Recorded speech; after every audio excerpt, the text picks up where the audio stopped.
Hello doctors, ये मेरे यानी डॉक्टर समीन मंसूरी के metaphorical meaning of mind rubrics का 31st वीडियो है। इस वीडियो के पहले दो rubrics delusions, imaginations, hallucinations, illusions, body has become thick and heavy and body is thick doctor Samuel Hahnemann की बुक द क्रॉनिक डिजीजेस में दिए गए हैं। तीसरा rubric delusions, imaginations, hallucinations, illusions, he is heavy doctor Kent की repertory में दिया गया है और इन तीनों रूब्रिक्स में नाइट्रम कार्बोनिकम दवाई कॉमन है। डिल्यूजन्स, इमेजिनेशंस, हेलुसिनेशंस, इल्यूजन्स, इन चारों टर्म्स के डिफरेंसेस को मैंने अपने हायोसाइमस के video delusions, chasing and driving peacocks में एक्सप्लेन किया है। उसका लिंक डिस्क्रिप्शन में है, तो आप उसे रेफर कर सकते हैं। बॉडी, इस शब्द के दो मतलब हैं। पहला, किसी भी लिविंग या नॉन लिविंग ऑब्जेक्ट का पूरा स्ट्रक्चर जो उसे डिफाइन करता है। एग्जाम्पल, ह्यूमन बॉडी या हेवनली बॉडी। दूसरा, एक ऑर्गेनाइज्ड यूनिट जिसमें कई लोग किसी रिश्ते या मकसद से जुड़े होने के कारण एक साथ रहते हैं और मिलजुल कर काम करते हैं। ये लोग कुछ रूल्स फॉलो करते हैं और इसलिए ये एक पूरा सिस्टम कहलाता है। बिकम, इस शब्द का मतलब है एक स्टेट से दूसरी स्टेट में चेंज हो जाना। एग्जाम्पल, जब हम बर्फ को गर्म करते हैं तब वो पानी बन जाता है, यानी अब वो बर्फ अपने ओरिजिनल सॉलिड स्टेट में नहीं बल्कि एक अलग मतलब लिक्विड स्टेट में आकर पानी बन चुका है। हैवी, इस शब्द का मतलब है वजनी या भारी, यानी कोई ऐसी चीज़ या बात जिसमें बहुत वेट है और इसलिए उसे उठाना या कैरी करना बहुत मुश्किल है। हैवी होने का मतलब है लाइटनेस या हल्केपन की बहुत ज़्यादा कमी। थिक, इस शब्द के दो मतलब हैं। पहला, मोटा या जाड़ा, यानी वो जो दुबला नहीं है। इसी तरह किसी चीज़ पर मोटी परत का होना या उसके गहरे या गाढ़े होने के लिए भी थिक शब्द यूज़ किया जाता है। दूसरा, जब कोई व्यक्ति डल, स्टूपिड या मंदबुद्धि होता है तब उसके लिए भी इंग्लिश में थिक वर्ड यूज़ किया जाता है। तो इस rubric delusions, imaginations, hallucinations, illusions, body has become thick and heavy को लिटरली समझें तो नाइट्रम कार्बोनिकम पेशेंट को ये लगता है कि उसका शरीर पहले के मुकाबले में जाड़ा और वजनी हो गया है।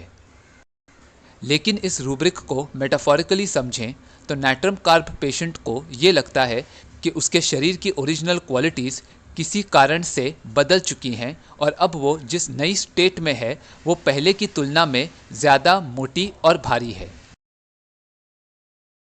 इसी तरह delusions, imaginations, hallucinations, illusions, body is thick को लिटरली समझें तो नाइट्रम कार्बोनिकम पेशेंट को ये लगता है कि उसका शरीर जाड़ा हो गया है। यहाँ पेशेंट अपनी प्रेजेंट सिचुएशन को पास्ट के साथ कंपेयर नहीं करता। इस रूब्रिक को भी मेटाफोरिकली समझें तो नाइट्रम कार्ब पेशेंट को ये लगता है कि उसका शरीर थिक यानी जाड़ा हो गया है। मतलब पेशेंट को सिर्फ ये लगता है कि वो अब दुबला नहीं है, दैट्स इट।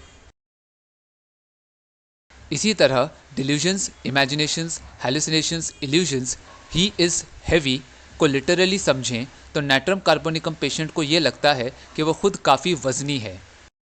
यहाँ पर भी पेशेंट अपनी प्रेजेंट सिचुएशन को पास्ट के साथ कंपेयर नहीं कर रहा है। इस रूब्रिक को मेटाफोरिकली समझें तो नाइट्रम कार्ब पेशेंट को ये लगता है कि वजनी होने के कारण वो बिल्कुल भी हल्का नहीं है।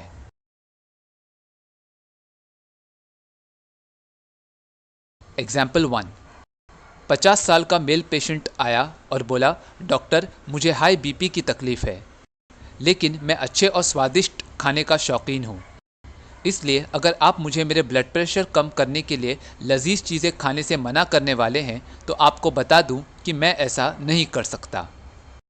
एक्चुअली डॉक्टर, मैं तो पहले से ही एक फूडी रहा हूँ, लेकिन तब मेरा वज़न ठीक था, मगर अब पिछले 2 सालों से मेरा वज़न काफ़ी बढ़ गया है। फिर पेशेंट बोला, डॉक्टर, मेरे नए पड़ोसी से मेरी अच्छी दोस्ती है। वो भी मेरी तरह 50 साल का है। पहले तो सिर्फ जान पहचान थी, लेकिन हम हंसी मजाक कर लिया करते थे और फिर धीरे धीरे हम दोस्त बन गए। अब हमारी दोस्ती काफ़ी गहरी है और हमने एक साथ नया बिजनेस भी सेटअप किया है, जिसमें हम दोनों पार्टनर्स हैं। लेकिन मेरे दोस्त के और उसके बेटे के बीच अनबन चल रही है और इसलिए अब वो बहुत ज़्यादा सीरियस बातें करने लगा है। जो बंदा पहले सबको हंसाया करता था, अब सिर्फ दुख भरी बातें करता रहता है जो मुझे थका देती हैं। 1 मिनट के लिए भी उसकी बातें सुनने बैठो तो मुझे लगता है जैसे मैं 1 घंटे से उसकी दुख भरी दास्तान सुन रहा हूँ। इसलिए अब मुझे ये फ्रेंडशिप बोझ लगने लगी है।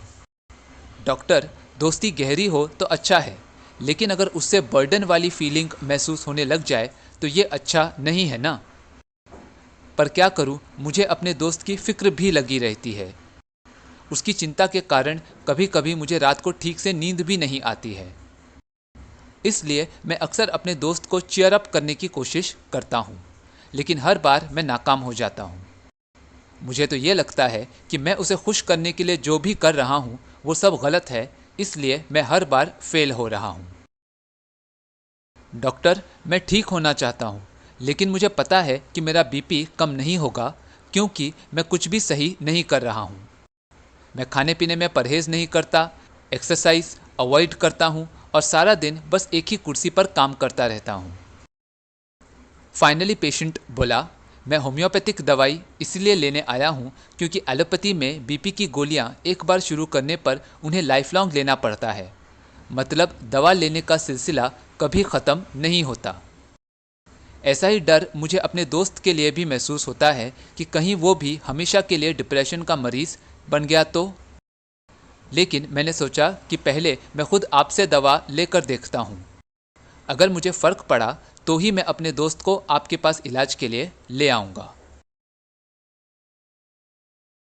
तो इस केस में पेशेंट स्वादिष्ट खाना पसंद करता है और इस मामले में किसी भी तरह की रोक टोक उसे अच्छी नहीं लगती। इसलिए ये रूब्रिक है गवर्नमेंट। पेशेंट ने बताया कि पहले उसका बॉडी वेट ठीक था, लेकिन अब उसे ऐसा लग रहा है कि पास्ट के कंपैरिजन में वो मोटा और वजनी हो गया है। साथ ही पेशेंट ने कहा कि पहले जब वो और उसके पड़ोसी की नई नई जान पहचान हुई थी तब वो जोक्स किया करते थे, लेकिन उस समय वो इतने अच्छे दोस्त नहीं थे। अब वो दोनों गहरे दोस्त ही नहीं बल्कि बिजनेस पार्टनर्स भी बन गए हैं। लेकिन पेशेंट का दोस्त जो पहले हंसमुख था अब सिर्फ दुख भरी बातें करता है और इसलिए पेशेंट को ये फ्रेंडशिप एक बर्डन लगने लगी है। इसे मेटाफोरिकली समझें तो फ्रेंड्स होने के कारण एक साथ बिजनेस करना भी बॉडी की तरह है जिसमें 2 या उससे ज़्यादा लोग मिलकर ऑर्गेनाइज्ड तरीके से काम करते हैं। इसी तरह पहले जो रिश्ता या एसोसिएशन थिन और लाइट था, मतलब सुपरफिशियल और हंसी मजाक वाला था, वो अब गहरा यानी थिक हो गया है। लेकिन अपने दोस्त की सैडनेस के कारण पेशेंट को ये दोस्ती अब हैवी लगने लगी है। इसका मतलब है कि इस रिलेशनशिप में 2 इम्पॉर्टेंट चेंजेस आए हैं। इसलिए ये रूब्रिक है delusions, body has become thick and heavy. अपने दोस्त की दुख भरी बातें सुनने पर पेशेंट को लगता है कि समय कितनी धीमी रफ्तार से गुजर रहा है। इसलिए ये रूब्रिक है time passes to slowly appearing longer. Patient को अपने दोस्त की इतनी चिंता हो रही है कि इसका असर पेशेंट की नींद पर भी पड़ रहा है। इसलिए ये रूब्रिक है sleep disturbed from anxiety.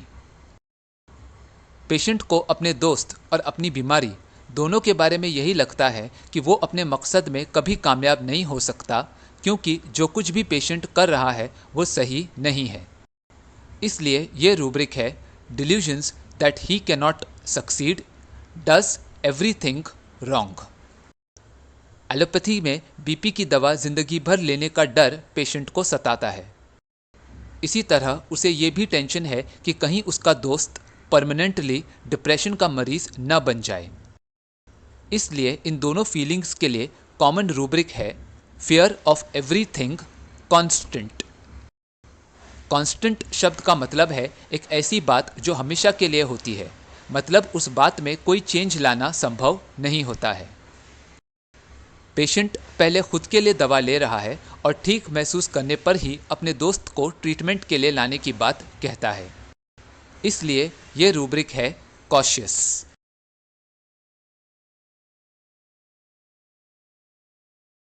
Example 2। Male patient आया और बोला, डॉक्टर मुझे डायबिटीज़ है और मैं इंसुलिन पेन यूज़ करता हूँ। जब पेशेंट से उसकी एज पूछी गई तब वो बोला, पता नहीं, आप 45 और 50 के बीच जो सही समझें वो लिख दीजिए। फिर पेशेंट बोला, डॉक्टर 51 किलो वज़न होने के बावजूद मुझे ऐसा लगता है कि मैं कितना मोटा हूँ। डायबिटीज़ के डॉक्टर ने भी कहा है कि मेरा वेट बहुत कम है और मुझे खाने की क्वांटिटी बढ़ानी चाहिए, लेकिन पता नहीं क्यों मुझे लगता है कि मेरा शरीर बहुत जाड़ा है। अक्सर पेन से खुद को इंसुलिन इंजेक्ट करते समय मुझे लगता है कि पेट पर चर्बी की कितनी मोटी परत है और शायद इसीलिए इंसुलिन का डोज शरीर तक ठीक से न पहुंच पाने के कारण मेरे शुगर्स कंट्रोल में नहीं आ रहे हैं। फिर पेशेंट बोला, डॉक्टर मेरी पूरी फैमिली में एक से एक बेवकूफ़ और ढीठ लोग भरे हुए हैं। इन्हें कितना भी डांटो, बेइज्जत करो या दोष दो, इन्हें कोई फ़र्क ही नहीं पड़ता। मैं कुछ भी कहूँ इनके ना तो कुछ पल्ले पड़ता है और ना ही मेरी क्रिटिसिज्म का इन पर कुछ असर होता है। मेरे परिवार में सभी ऐसे हैं।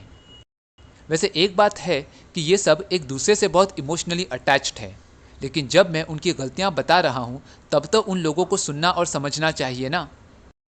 मैं उन्हें अक्सर याद दिलाता हूँ कि वो मुझे और मेरी बातों को हल्के में ना लें, क्योंकि मैं हमेशा सीरियस बातें करता हूँ, फालतू जोक्स क्रैक नहीं करता। लेकिन ये लोग हैं कि अब क्या बताऊं। इसलिए कभी कभी तो ऐसा लगता है कि जैसे मेरे और मेरी फैमिली के बीच बहुत ज़्यादा फ़र्क है। वो मेरी और मैं उनकी लाइफ का हिस्सा नहीं हूँ। हमेशा ऐसा लगता है कि मेरे और मेरे परिवार के बीच एक दीवार है। इसलिए कभी कभी मुझे इतना गुस्सा आता है कि मैं उन्हें गालियाँ देते ही रहता हूँ। जब तक मैं बोलते बोलते थक ना जाऊँ या मुझे पसीना आना शुरू ना हो जाए तब तक मैं उन्हें भला बुरा कहता ही रहता हूँ, ये जानते हुए भी कि उन पर कोई असर नहीं होने वाला है। इसलिए जब मुझे गुस्सा आता है या मेरा मूड ख़राब होता है तब मैं खुद को किसी न किसी एक्टिविटी में बिजी रखने की कोशिश करता हूँ। मैं किताब पढ़ता हूँ या गार्डन में जाकर बैठता हूँ, क्योंकि ऐसा करने से मेरा ध्यान मेरे परिवार वालों की तरफ से हट जाता है और तभी मुझे अच्छा लगता है। अब तो ऐसा हाल हो गया है कि मुझे मेरे काम में भी कोई इंटरेस्ट महसूस नहीं होता। मैं अपने स्टेशनरी की दुकान पर जाता हूँ, लेकिन कोई ग्राहक आए ना आए, कमाई हो ना हो, इससे मुझे कोई फ़र्क नहीं पड़ता। लगता है कि जब फैमिली वाले मेरी बात समझना ही नहीं चाहते तो फिर पैसा कमाने की क्या ज़रूरत है। इससे तो बेहतर है कि जो मैंने अब तक कमाया है उसी पर अपनी ज़िंदगी गुजार दूँ। फाइनली पेशेंट बोला, डॉक्टर इस डायबिटीज़ की तकलीफ़ को मैं काफ़ी समय से झेल रहा हूँ। इस बीमारी का कहीं तो जाकर अंत होना चाहिए ना। तो इस केस में पेशेंट अपनी सही उम्र यानी एग्जैक्ट एज काउंट नहीं कर पा रहा है, इसलिए ये रूब्रिक है mathematics calculating inept for. Patient को खुद के बारे में ऐसा लगता है कि वो मोटा हो गया है। थिक या गाढ़ी परत होने पर उसे पियर्स या पेनेट्रेट करना मुश्किल हो जाता है। इसलिए पेशेंट के अनुसार एब्डोमेन पर फैट की मोटी लेयर होने के कारण इंजेक्शन और उसमें मौजूद इंसुलिन का डोज शरीर तक पहुंच नहीं पा रहा है। साथ ही पेशेंट के अनुसार उसकी फैमिली एकदम मूर्ख लोगों से भरी है। यहाँ परिवार एक बॉडी की तरह है जिसमें कई लोग एक दूसरे से रिलेटेड होने के कारण साथ में रहते हैं। परिवार के लोगों में गहरा अपनापन है, लेकिन वो लोग थिक स्किन्ड हैं, मतलब पेशेंट उन्हें कितना भी क्रिटिसाइज करे उन्हें कोई फर्क नहीं पड़ता। ऐसे लोगों को अक्सर मोटी चमड़ी वाले कहा जाता है, क्योंकि ये लोग नेगेटिव कमेंट्स से खुद को अफेक्ट होने नहीं देते। इसलिए ये रूब्रिक है delusions body is thick. Patient को लगता है कि उसके परिवार वालों को उसे हल्के में यानी लाइटली नहीं लेना चाहिए, क्योंकि पेशेंट के अनुसार वो खुद को बहुत सीरियस व्यक्ति मानता है। इसलिए ये रूब्रिक है delusions he is heavy. Patient को खुद के और परिवार के बीच एक दीवार होने का एहसास होता है, जो एक तरह का बंटवारा दर्शाता है, जिसके अनुसार पेशेंट और उसकी फैमिली में बहुत फर्क है। इसलिए ये रूब्रिक है delusions division between himself and others. Patient अपनी फैमिली द्वारा खुद को हल्के में लिए जाने के कारण उनसे नाराज हो जाता है और उन्हें गालियां भी देता है। थकावट महसूस होने पर ही पेशेंट अपने परिवार को भला बुरा कहना बंद करता है। इसलिए ये रूब्रिक है अब्यूजिव इंसल्टिंग अंटिल एग्जॉस्टेड।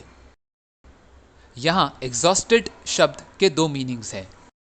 पहला, पेशेंट गालियां देते देते थक जाता है, और दूसरा, पेशेंट के मुंह से गालियां सुनते सुनते उसके परिवार वाले भी थक गए हैं और इसलिए अब वो थिक स्किन्ड बन गए हैं।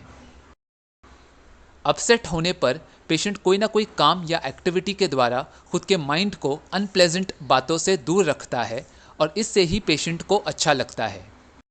इसलिए ये रूब्रिक है ऑक्यूपेशन डिवर्जन अमिलोरेट्स। अब पेशेंट को ये लगता है कि इस उम्र में पैसे कमाने की बजाय उसे अपने जीवन की जमा पूंजी खुद पर खर्चना चाहिए। इसलिए ये रूब्रिक है indifference apathy to make money. Finally patient ने कहा कि वो इस बीमारी के साथ काफ़ी समय बिता चुका है और इसलिए अब उसे एंड का इंतज़ार है। इसे मेटाफोरिकली समझें तो बीमारी के साथ बिताया हुआ समय एक जर्नी की तरह है और पेशेंट अपनी मंजिल तक पहुंचना चाहता है, क्योंकि जब इंसान अपने डेस्टिनेशन पर पहुंचता है तभी उसकी जर्नी समाप्त होती है। इसलिए ये रूब्रिक है delusions that he is on a journey.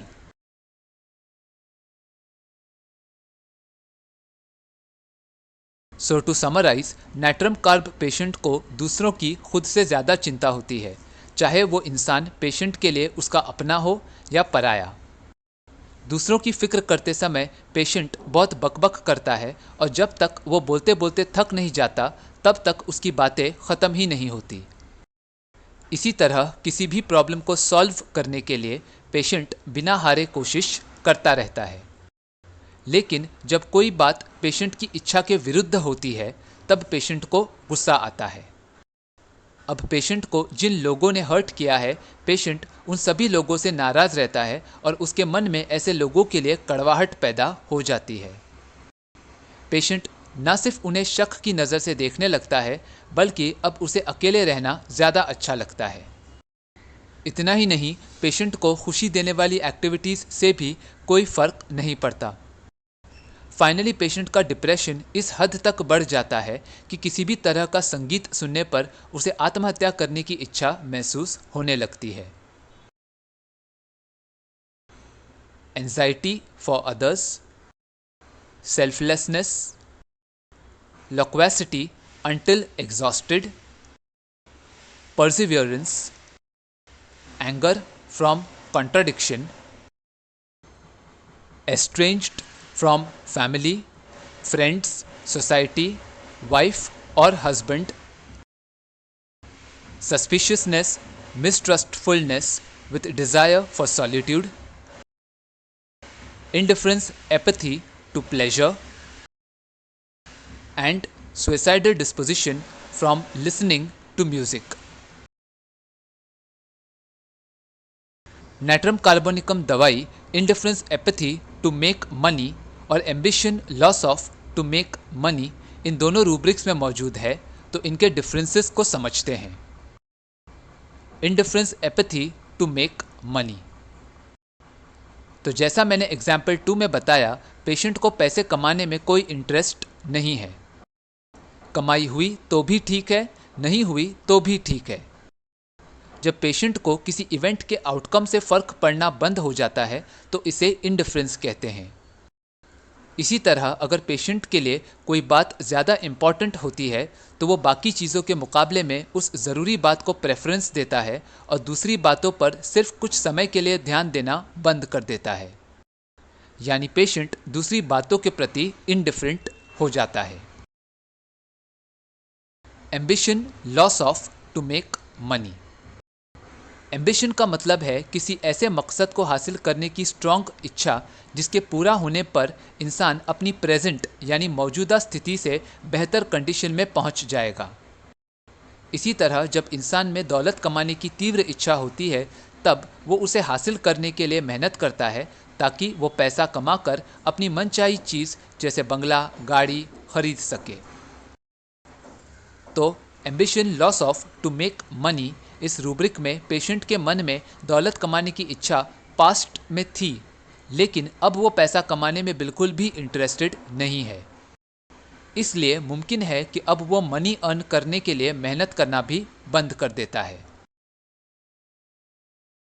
Example, patient बोला, डॉक्टर पहले मैं दिन रात मेहनत करता था क्योंकि मैं इतनी दौलत कमाना चाहता था जिससे अपनी बेटी की शादी अच्छे घर में कर सकूं और अपने बेटे को हायर स्टडीज़ के लिए यूके भेज सकूं।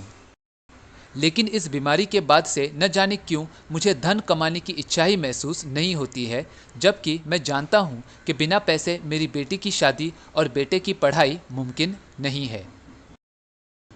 तो यहाँ बीमारी से पहले पेशेंट पैसे कमाने के लिए मेहनत करता था, लेकिन अब उसमें ये इच्छा मौजूद नहीं है। पेशेंट को पता है कि रुपये पैसे के बिना वो अपने बच्चों का भविष्य बेहतर नहीं बना पाएगा, लेकिन फिर भी अब वो पैसे कमाने में इंटरेस्टेड नहीं है। तो indifference apathy to make money में पेशेंट या तो पैसे कमाने की बजाय किसी और बात को ज़्यादा इम्पॉर्टेंट समझता है और इसलिए मनी को कम ज़रूरी मानने लगता है, या फिर पेशेंट को पैसे कमाने या न कमाने से कोई फ़र्क महसूस नहीं होता है। जबकि ambition, loss of to make money इस रूब्रिक में पेशेंट पहले पैसे कमाने के मकसद से काम करता था, लेकिन अब ये डिज़ायर उसमें मौजूद नहीं है। तो मुझे उम्मीद है कि आपको ये रूब्रिक्स और इनमें मौजूद नैट्रम कार्बोनिकम दवाई समझ आई होगी। मेरे सिलिशिया वीडियो के कमेंट्स में मुझे इस रूब्रिक को एक्सप्लेन करने के लिए कहा गया था, तो अब मैं इस सवाल का जवाब दे रहा हूँ। Delusions as if she were divided into halves and that the left side did not belong to her। ये पूरा symptom doctor Hering's guiding symptoms में दिया गया है। डिवाइडेड इस शब्द का मतलब है बंटवारा, जिसमें किसी चीज़ के दो या उससे ज़्यादा हिस्से किए जाते हैं। ऐसा करने से उस ऑब्जेक्ट के अलग अलग टुकड़े हो जाते हैं। हाफ्स इस शब्द का मतलब है आधा हिस्सा। लेफ्ट साइड इस शब्द का मतलब है बाएं तरफ या उल्टे तरफ। ये राइट साइड के ऑपोजिट होता है। एग्जाम्पल, राइट लेग और लेफ्ट लेग। उल्टा शब्द हिंदी लैंग्वेज में गलत कामों या हरकतों के लिए भी इस्तेमाल किया जाता है। तो इस rubric delusions as if she were divided into halves and that the left side did not belong to her को लिटरली समझें तो जब सिलिशिया पेशेंट के अनुसार उसके दो हिस्से हो गए हैं, तब वो राइट के ऑपोजिट यानी लेफ्ट साइड को अपना हिस्सा मानने से इनकार करता है। इसका इनडायरेक्ट मीनिंग ये है कि पेशेंट सिर्फ राइट साइड को ही अपना मानता है। लेकिन इस रूब्रिक को अगर मेटाफोरिकली समझें तो जब सिलिशिया पेशेंट को ऑपोजिट थॉट्स आने के कारण फैसला लेने में दिक्कत होती है, तब पेशेंट लेफ्ट या उल्टी मतलब राइट के खिलाफ जाने वाली बात को अपनी सोच का हिस्सा मानने से मना कर देता है। सिलिशिया पेशेंट दो कारणों से ऐसे रिएक्ट करता है। पहला, कॉन्शियस अबाउट ट्राइफल्स होने के कारण पेशेंट हमेशा सही काम करना पसंद करता है और इसलिए किसी भी तरह की गलत या उल्टे डिसीजंस लेने के खिलाफ रहता है। दूसरा, ईगोटिज्म, सेल्फिशनेस और help averse to help others, इन फीलिंग्स के कारण सिलिशिया पेशेंट को यही लगता है कि उसे सिर्फ अपने फ़ायदे वाले डिसीजंस लेना चाहिए। भले ही लोगों का नुकसान हो जाए, लेकिन उसका खुद का फ़ायदा ज़रूर होना चाहिए। एग्जाम्पल, पेशेंट बोला, डॉक्टर मुझे अपनी प्रॉपर्टी का बंटवारा करना है, लेकिन मेरी समझ में नहीं आ रहा है कि मैं क्या करूं। मेरा फैसला दो हिस्सों में बटा हुआ है। एक तरफ मेरा छोटा बेटा है जिसने अपनी मेहनत और ईमानदारी से बिजनेस सेटअप किया है, और दूसरी तरफ मेरा बड़ा बेटा है जो पैसे कमाने के लिए उल्टे सुल्टे तरीके जैसे सट्टा और जुआ खेलता है। हालांकि मैंने हमेशा अपने बड़े बेटे को छोटे बेटे से ज़्यादा प्यार किया है, लेकिन फिर भी आज मैंने यही डिसाइड किया कि जो बेटा पैसा कमाने के लिए सही के बजाय उल्टे काम करता है वो मेरा बेटा नहीं हो सकता। इसलिए मैंने अपने बड़े बेटे को दौलत से बेदखल कर दिया है और बोल दिया है कि आज से तू मेरा बेटा नहीं है। अब मेरे घर में मेरे बड़े बेटे के लिए कोई जगह नहीं है। मैं भले ही सारी दौलत मेरे छोटे बेटे को ना दूं, लेकिन मेरे बड़े बेटे को तो मैं कुछ नहीं दूंगा। तो इस केस में पेशेंट ने बताया कि दोनों बेटों के कारण पेशेंट का माइंड दो हिस्सों में बट गया है। इन दो पार्ट्स में जो बेटा पेशेंट के अनुसार सही है वो पेशेंट के लिए उसका राइट साइड है, और जो बेटा उल्टे तरीके से काम करता है वो लेफ्ट साइड है। इसलिए जब दौलत का बंटवारा करने का वक्त आया तब पेशेंट ने लेफ्ट साइड को, यानी अपने बड़े बेटे को उसके गलत कामों के कारण अपनी लाइफ का हिस्सा मानने से इनकार कर दिया। तो मुझे उम्मीद है कि मेरे इस एक्सप्लेनेशन से आपको सिलीशिया का ये रूब्रिक समझ आया होगा। अगर ये वीडियो पसंद आया तो उसे लाइक और शेयर करें, और मेरे इस YouTube चैनल को सब्सक्राइब करें। वीडियो या होम्योपैथी से जुड़े आपके कोई भी सवाल हो या आप फीडबैक देना चाहें तो मुझे कमेंट्स में बताएं। मैं आपके सवालों का जवाब देने की पूरी कोशिश करूँगा। Thank you for watching.